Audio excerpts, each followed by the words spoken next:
So, hello! Sayami Vlog nga pala ito. For today's video, ang ating lulutuin ngayon ay sweet and sour fish fillet. Aba, favorite ito ng aking asawa. At syempre, sasamahan natin ito ng sausage. Dahil hindi kaya na mag-ulam ng aking asawa na iisa lang, kaya dalawa partner natin ni sausage. Ito nga't maglalagay lang tayo dito ng white ground paper at ating papakalat dahil ating imamarinate muna. At dito na nga sa part na to, maglalagay nga ako dito ng ginisa mix, toyo, suka na kaunti at ating imamasahe na.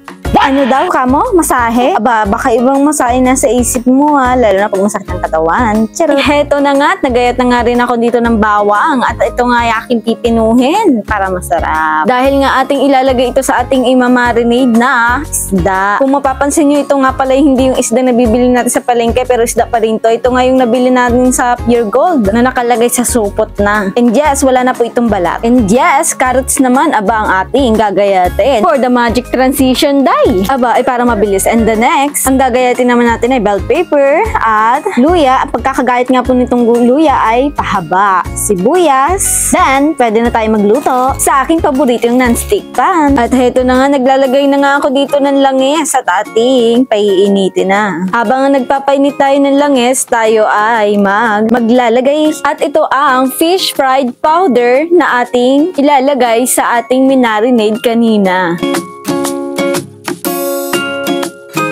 And there we go sa ating pagpiprito ng isda. Aba, ay natalamsik ba yan naman ang langis? Ay kayo ba? Takot ba kayo sa talamsik ng langis? Ako kasi, oo.